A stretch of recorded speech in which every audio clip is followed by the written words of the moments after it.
बिस्मिल्लाहिर्रहमानिर्रहीम। अस्सलाम वालेकुम। तो आज की रेसिपी बहुत ही ज़बरदस्त बनने वाली है। तो मैं यहाँ पे आप लोगों के साथ खीर बनाने की रेसिपी शेयर कर दूँ, जो कि हर किसी को बनाने आती है, मगर इस तरीके से मैं आप लोगों के साथ शेयर करूँगी। कम दूध में ज़बरदस्त सी खीर बनाएंगे, जो कि बहुत ही टेस्टी और मज़ेदार सी बनने वाली है। तो हाफ प्याली हमें चावल ले लेना है, तकरीबन 4 घंटों के लिए भिगो कर रख देंगे। जैसे ही ये फूल जाएंगे तो हम इसे पकाने के लिए रख देंगे। तो थोड़ा सा मैंने पानी डाल दिया और इसे हमने पकने के लिए रख दिया है। जैसे ये पक जाएंगे, ये देखिए कुछ इस तरह के पके हमारे चावल जो है ना वो तैयार हो गए माशाल्लाह। तो अभी हम इसे चम्मच की मदद से इसे अच्छी तरह से मैश कर लेंगे, क्योंकि हमने तकरीबन इसे 4 घंटे के लिए पहले भिगो के रख दिया था। तो अगर आप इस तरीके से खीर बनाते हैं तो यकीन करें बहुत ही टेस्टी और बहुत ही मज़ेदार बनने वाली है। कम बजट में ज़बरदस्त सी मैं खीर बना के आप लोगों के साथ शेयर करूँगी। बहुत ही टेस्टी बनने वाली है। तो चम्मच की मदद से हमने अच्छे अच्छी तरह से मैश कर लेना है। तो ये दूध है मेरे पास, तकरीबन 2 लीटर दूध है। तो ये गाढ़ा ही दूध हम डालेंगे, इसमें पतला बिल्कुल नहीं डालेंगे, गाढ़े दूध से हम बनाएँगे। तो इस तरह अगर चावलों को पहले पका लेना तो यकीन करें वो अच्छी तरह से पक जाते हैं। तो फिर हमें बाद में दूध जो होता है ना वो बिल्कुल कम डालना पड़ता है। क्योंकि जितनी हमें खीर की ज़रूरत होती है उतना ही पकेगा। तो इस तरह अगर इस तरीके से बनाएँगे तो यकीन करिए इतनी ज़बरदस्त सी खीर बनेगी कि आप लोग बार-बार बना के खाने पे मजबूर हो जाएँगे। तो बहुत ही ज़बरदस्त बनेगी, गाढ़ी सी खीर बनेगी। तो जो लोग कहते हैं हमारी खीर जो होती है ना वो अच्छी नहीं बनती, या उसका जो कलर है ना वो सफ़ेद ही रहता है, वो कलर जो है ना अच्छा नहीं रहता। तो इसकी भी तरीका जो है ना मैं आप लोगों के साथ एंड पे शेयर करूँगी, जिसे आप लोग फॉलो करेंगे तो यकीन करें आप लोगों की ज़बरदस्त सी खीर बन के तैयार हो जाएगी, जो कि मेहमान खाएँगे तो यकीन करें आप लोगों की तारीफ़ें किए बगैर रह नहीं सकेंगे।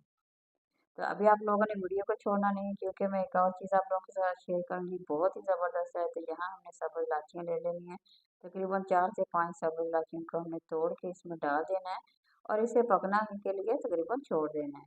तो चम्मच को बिल्कुल नहीं हम छोड़ेंगे, चम्मच के साथ हमने आहिस्ता-आहिस्ता इसे हिलाते जाना है और इसे पकाते जाना है। मज़ीद हमने इसे तकरीबन 10 से 15 मिनट का टाइम देंगे। तो जितनी हल्की आँच कर लेंगे और आप लोग आहिस्ता-आहिस्ता पकाते जाएँगे, उतनी ही टेस्टी बनेगी, बड़ी ज़बरदस्त ही बनेगी और इसका ज़ायक़ा तो बहुत ही मज़ेदार है। जैसे कि आप बाज़ार से रबड़ी खीर बना के खाते हैं ना, तो यकीन करें वैसे ही आप लोगों को इसका ज़ायक़ा लगेगा। तो देखिए चम्मच की मदद से हमें आहिस्ता-आहिस्ता हिलाते जाना है। इस तरह ना तो ये नीचे लगेगी और कढ़ी भी बहुत ही ज़बरदस्त बनेगी। तो यहाँ हमने चीनी ले लेनी है, तकरीबन 1 प्याली हमने चीनी ले लेंगे और इसे मेल्ट करने के लिए हम इसे चूल्हे को नीचे जला दिया है, मेल्ट करने के लिए रख देंगे। तो ये देखिए, सबसे बेस्ट तरीका यही है, आप लोगों ने इसी तरह से चीनी को मेल्ट कर लेना है। तो इस तरह एक तो जायका बहुत ही ज़बरदस्त आता है, दूसरा इसका जो कलर होता है ना, तो वो जो डार्क ब्राउन आप लोग बाज़ार से खरीदते हैं, बिल्कुल सेम वैसे ही इसका कलर हो जाएगा। तो ये बहुत ही आसान सी रेसिपी है, बिल्कुल कम बजट पे है। मेरी तमाम बहनें इसे इज़िली बना के खा सकती हैं, क्योंकि बहुत ही टेस्टी ये रेसिपी बन के तैयार हो रही है। तो यहाँ देखें बिल्कुल मेल्ट हो गया था। अब तमाम के दाना उठा के जो खीर बना रहे थे ना हम लोग गाढ़ी कर रहे थे, अब तमाम के तमाम अब हमें इसमें डाल देना है। अच्छी तरह से बर्तन को साफ कर लेंगे ताकि इसमें कुछ रह ना जाए। तो जी यहाँ पे हमने तकरीबन सारे का सारा डाल दिया है। तो अब चम्मच की मदद से हम इसे अच्छी तरह से मिक्स कर लेंगे। बिल्कुल स्लो स्लो चम्मच हिलाते जाएंगे तो इसे पकाते जाएंगे।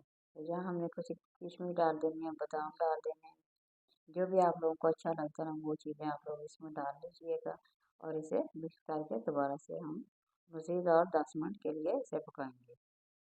तो बहुत ही आसान सा तरीका है, वैसे तो हर कोई पका सकता है। तो अगर आप लोग इस तरीके फॉलो करते हैं तो यकीन करिए आप लोगों की 100% जो खीर है ना वो बहुत ही मज़ेदार सी बनने वाली है और बड़ी ही टेस्टी बनने वाली है। तो ये देखिए माशाल्लाह काफ़ी हद तक गाढ़ी हो रही है। तो अभी हम इसे थोड़ा सा और टाइम देंगे, ज़्यादा नहीं देंगे। तो हमें बिल्कुल इसे गाढ़ा करना है, इसलिए आप सकते हैं कि इसका जायका मज़ेदार हो जाएगा। दूसरा ये बहुत ही ज़बरदस्त ही मिक्स होके हमारे पास टेस्टी सी खीर बन जाएगी। तो यहाँ मैं आप लोगों के सामने शेयर कर दूँ, मैंने कुछ भी नहीं डाला, सिंपल से एक चावल ले लिए हैं, दूध से हमने ये बनाई है। तो माशाल्लाह देखिए कितनी ज़बरदस्त सी हमारी ये जो खीर है ना, देखिए बन के तैयार हो गई है। तो रेसिपी पसंद आए तो ज़रूर लाइक करें, शेयर करें और सब्सक्राइब करें। यहाँ देखिए मैं चम्मच की मदद से डाल के आप लोगों के साथ शेयर करूँगी। आप लोग खुद अंदाज़ा लगा सकते हैं कि कितनी ज़बरदस्त सी और बड़ी सी हमारी जो खीर है ना मज़ेदार सी बन के तैयार है।